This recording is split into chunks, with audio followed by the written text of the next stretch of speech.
दारूच्या बाटल्या बघा किती दारूच्या बाटल्या सी दाखव या दारूच्या बाटल्या इथे पडलेल्या आहेत. ओल्ड मॉन्ग कोणाला ब्रँड वगैरे काय माहिती असेल तर सांगा काय आहे. ओल्ड मॉन्ग काय असं आमचा रोहित म्हणतोय.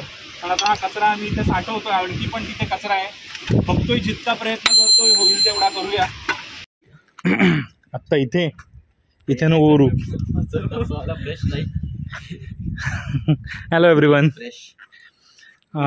तुम्ही माझा आधीचा ब्लॉग प्रिव्हियस ब्लॉग बघितलाच असेल. आपण टाळकेश्वरला आलो होतो. आपण पुन्हा तिथेच आलो आहे. हे आहे टाळकेश्वरचं मंदिर.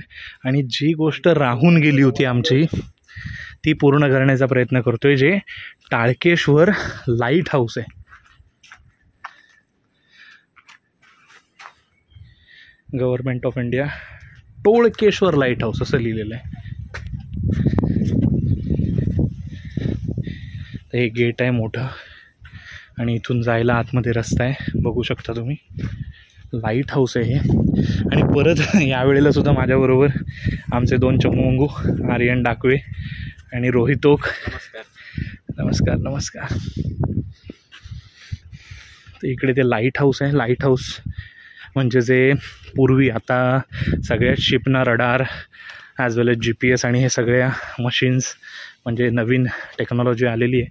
पण पूर्वी जेव्हा शिप्स होत्या त्यांना रस्ता दाखवण्यासाठी जी सिस्टीम लागली होती की बाबा इथे समुद्र संपतोय किंवा इथे लँड सुरू होते त्यासाठी लाईट हाऊस असायचा.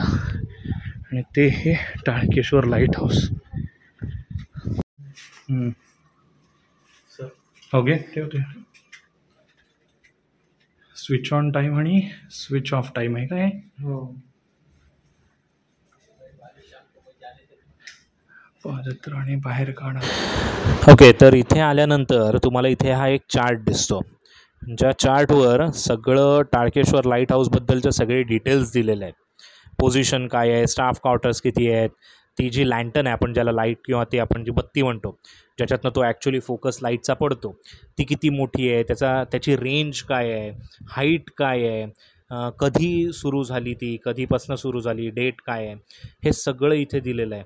ऑप्टिकल आता इथे त्यांनी दिलं इक्विपमेंट मेन कुठली आहे, त्याची साईज काय आहे, इवन त्याचे पॅनल्स किती आहेत, पॉवर कन्झम्पशन किती होतं, हे सगळं याचं फीचर्स किंवा डिस्क्रिप्शन आपण म्हणतो ते इथे दिलेलं आहे. इवन याची जर डेट बघितलं तर 15 फेब्रुवारी 1960s मध्ये ही लेन्स इथे लावण्यात आलेली होती. फायर होजेस आहेत आणि स्टेअर्स आहेत लाईट हाऊसला जायला. ते जे लोक इथे काम करत होती प्रभारी त्यांची नावं आहेत.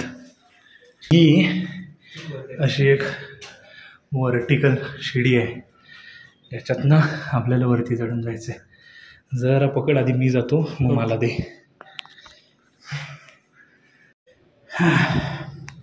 तर मी वर आलो आहे.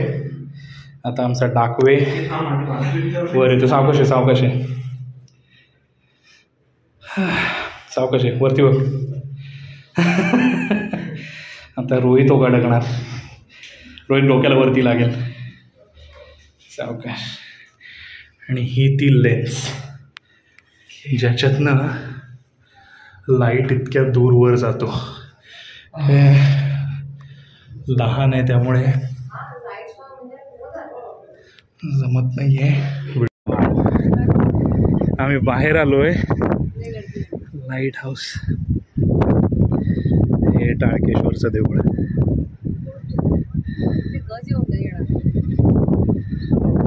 हे एनरॉन कंपनी लांब टाळकेश्वरचं देऊळ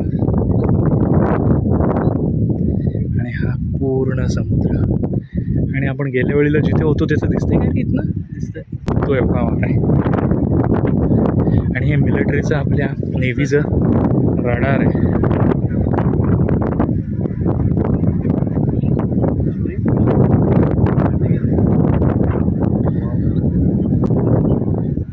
आता ते जास्त पाणी आलेलं नाही ना. परवा आपण आलो होतो तेव्हा खूप पाणी होतं.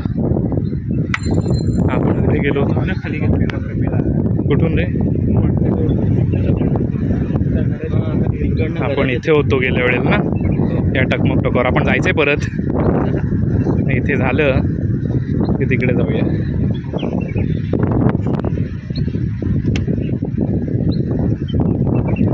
ब्युटिफुल समुद्र बघा नुसता.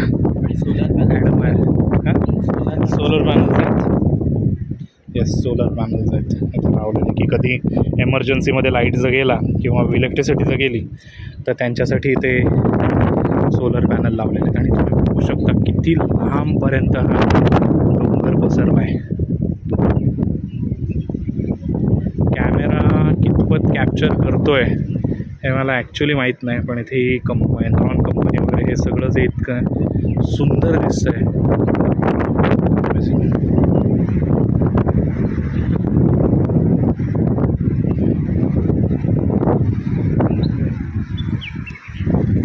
बाकीची लोक आहेत आता हे. ओके, तर टाळकेश्वरला जे लाईट हाऊस आहे त्याचं जे मेन आपण म्हणतो ना फीचर, ती ही लेन्स. ही लेन्स जर तुम्ही बघायला गेलात तर एका बॅटरीच्या शेपसारखी तुम्हाला ती थोडक्यात दिसते.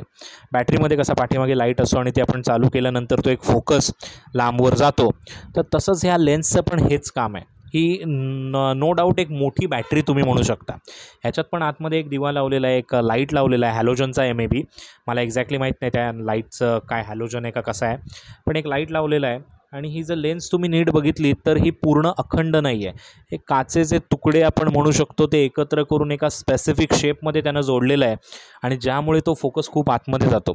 इथे बघू शकता तुम्ही, याच्या खाली तो लाईट आहे मोठा, आणि त्याच्या बाजूनी ब्लॅक कलरचं त्याला पूर्णपणे कव्हरिंग केलेलं आहे, की त्याचा जो लाईट जेव्हा ही लेन्स पूर्ण रोटेट करते 360 अँगलमध्ये, तेव्हा एका वेळेलाच फक्त एकाच साईडनी तो पडेल, बाकीच्या साईडनी तो पडणार नाही. ओके, आणि पूर्वी कसं होतं, जहाजांवर आपल्या जशी आत्ता GPS टेक्नॉलॉजी आहे तशी नव्हती, त्यामुळे जी शिप्स यायची ती त्यांना कळायला पाहिजे की लँड किती लांब आहे किंवा जमीन किती दूर आहे. जर हा प्रकाश त्यांच्यापर्यंत पोचत असेल तर त्यांना कळत होतं की जमीन जवळ आहे, आणि त्यांना त्याची ती मदत होत होती. तर तुम्ही बघितलं तर हा समुद्र खूप मोठा आहे, लांबवर पसरलेला आहे, सो त्याच्यात त्यांना खूप त्याची मदत होत होती आणि त्यांना कळत होतं की आपण किती जवळ आलो आहे लँडच्या. आणि हे आता तुम्ही बघितलं तर हे रडार आहे, हे इंडियन नेव्हीचं असेल किंवा इंडियन आर्मीचं असेल, तर त्यांनी हे फिट केलं आहे. आय थिंक 26/11ला जो आपल्या भारतावर जो हल्ला झाला पाकिस्तानकडनं, ते सुद्धा जे होते लोक ते अनऑथराईज शिपमधनं बसून किंवा जहाजातनं बसून किंवा छोट्या होडीतनं बसून आले होते, आणि इंडियन नेव्हीला किंवा कोस्ट गार्डला त्याची माहिती मिळाली नाही.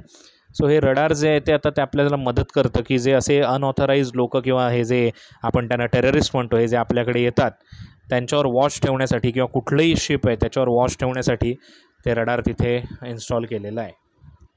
ओके, तर टाळकेश्वरला येण्याचं दुसरं कारण जे आमच्याकडे आहे ते म्हणजे आम्ही गेल्या वेळेला मी एक व्हिडिओ केला होता की हे जे टोक तुम्हाला दिसते, हा जो आत्ता मी पॉईंटवर फोकस केलेला आहे त्याला टायटॅनिक पॉईंट असं म्हणतात, आणि तिथे प्रचंड घाण होती, दारूच्या बाटल्या, रॅपर्स, सगळी घाण करून ठेवलेली होती. आता जे पर्यटक येतात ते तिथे खूप घाण करतात, आणि आपला हा जर नेचर तुम्ही हा निसर्ग जर बघितलात तर हा आपल्याला कुठलाही अधिकार देत नाही की घाण करायचा.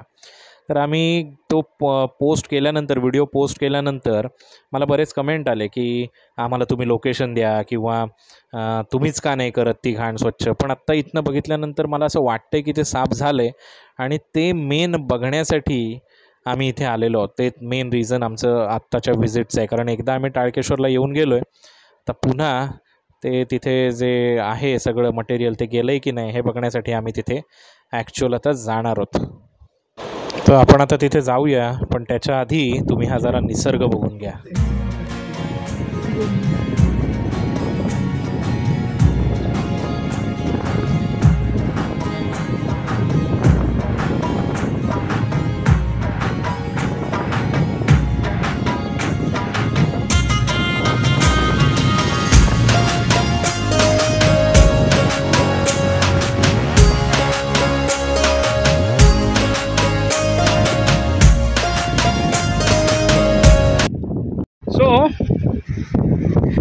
गेल्या ब्लॉगमध्ये मी तुम्हाला दाखवलं होतं इथे खूप घाण आहे, रॅपर्स पसरलेले आहेत किंवा दारूच्या बाटल्या पण आहेत. तर आता इथे तर चायनीजचे खोके पण आहेत. तर आम्हाला वरनं आत्ता आम्ही वरती टाळकेश्वरला होतो असं वाटलं होतं की हे क्लीन झालं आहे, पण इथे काही क्लीन झालेलं नाही आहे. सो आता असं वाटतं आहे की आपणच क्लीन करायला हवं आहे. दुसरे कोणी क्लीन करणार नाहीत आणि त्यांच्यावर डिपेंड पण राहायची गरज नाही, कारण लोकांची मेंटॅलिटी काही चेंज होते असं वाटत नाही. सो ॲटलिस्ट थोडा तरी परिसर आता क्लीन करायला आम्ही घेतो आहे. आणि हे माझे स्टुडंट्स आहेत, एक आर्यन डाकवे आणि रोहितो, ते पण हेच म्हणाले की सर हे काय बाकीचे लोक क्लीन करायचे नाही, ते आणखी इथे घाण करून ठेवतील. सो त्याच्यापेक्षा आपण तरी थोडंफार इथे क्लीन करूया. आणि वरती एक डस्टबिन आहे, त्याच्यात हे सगळं नेऊन टाकूया. सो त्याच्यात किती घाण आहे, इकडचं सगळी घाण आता आम्ही ट्राय करतो ते क्लीन करण्याचं. आम्ही अनफॉर्च्युनेटली ग्लोव्ज आणि काय आणलं नाही, आम्हाला वाटलं ते क्लीन झालं आहे. आणि मला बऱ्याच ब्लॉगमध्ये कमेंट्स आल्या होत्या की हे क्लीन करायला हवं आहे, इनिशिएटिव्ह संस्थांनी घ्यायला हवं आहे, पण कोणी अजूनपर्यंत आलेलं नाही. आम्ही लगेच आय थिंक दुसऱ्या आठवड्यात आलो इथे परत. पण मग आता आपणच करूया, कारण आपलं देश आपला आहे म्हटल्यावर हे आपण करणं गरजेचं आहे. आणि ॲज प्रोफेसर मी मुलांना सांगत असतो की असं करू नका, तर आपणच स्वतः इनिशिएटिव्ह घेऊ. तो म्हणाला आम्हाला की जर आपण करूया, इलाज नाही आहे. So we are doing it. काय करायचं, ही सगळी गाडी कडनं काढूया. आणि मागे आलेलं त्याच्यात गुण अधिक वाढलाय, तो मागे आलेलं त्याच्यापेक्षा जास्त घाण आहे आज. सुद्धा काही गेस्ट आलेले आहेत. आता आम्ही बघितलं टाळकेश्वरच्या लाईट हाऊसला काही फॉरेनर्स होते.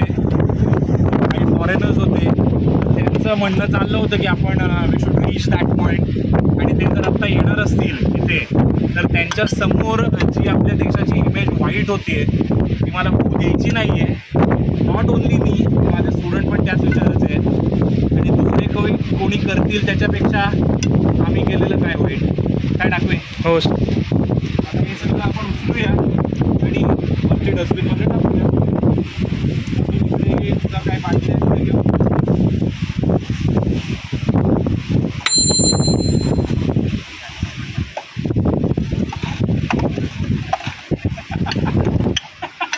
दारूच्या बाटल्या, बघा किती दारूच्या बाटल्या.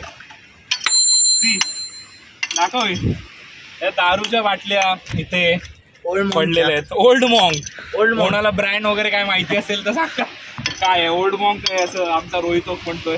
पण आता हा कचरा आम्ही इथे साठवतोय, आणखी पण तिथे कचरा आहे. बघतोय, जितका प्रयत्न करतोय होईल तेवढा करूया आणि ते साफ करूया. आणि साफ केल्यानंतर अजून एक तुम्हाला एक इथला रिव्ह्यू दाखवतो. थांबव. पॉलिथिन बॅग नसल्यामुळे आम्हाला ते कॅरी करणं थोडं कठीण जातंय. आमच्याकडे छत्र्या होत्या, आता त्या छत्र्यांमध्ये आम्ही हे सगळं मटेरियल भरतोय आणि आता वरती घेऊन जाणार आहे. एक एक कागद आणि हे सगळं आता या छत्र्यांमध्ये भरलं आहे. आणि तिथे ते कागद होते, त्या बाटल्या होत्या, ते सगळं आता याच्यात आलं आहे. सो आता हे असंच आम्ही आता घेऊन वरती चाललोय. ते खाली पडेल. सो आता जाऊया आपण त्या डस्टबिनमध्ये हे सगळं टाकायला. इलाज नाही आहे. Nobody is taking that initiative. So we आमचे स्टुडंट आणि आम्ही सगळे आता हे इनिशिएटिव्ह घेऊन आता ते वरती टाकायला जातो, कारण आमच्याकडे काहीच बॅग्स वगैरे नाही. तो सगळा कचरा साफ केल्यानंतर आम्ही पुन्हा वरती टाळकेश्वरच्या मंदिरात आलो, देवाला नमस्कार केला. आणि आता इथनं पुन्हा एकदा तेच व्हिडिओ बघत होतो, तर तिथे बरीच माणसं पुन्हा गेली होती. हे तुम्ही बघू शकता, खूप लहान दिसत आहे तिथनं माणसं, कारण खूप लांबून तो व्हिडिओ घेतलेला आहे. आणि जाताना आम्ही त्यांना सांगितलं की आम्ही आत्ता ते सगळं स्वच्छ केलं आहे, तिथे प्लीज कचरा टाकू नका. तर याच्या पुढे तिथे एखादा बॅनर लावायचा विचार आहे. बघूया, जर मिळाला की इकडे बाबांनो कचरा टाकू नका. आपल्या इथे बरेच फॉरेनर्स या पॉईंटवर येतात आणि हे जे नेचर, हे जो निसर्ग तुम्हाला मिळालेला आहे तो हा खराब करू नका. एवढंच सांगून यावेळचा आपण हा ब्लॉग इथे संपवूया. थँक्यू.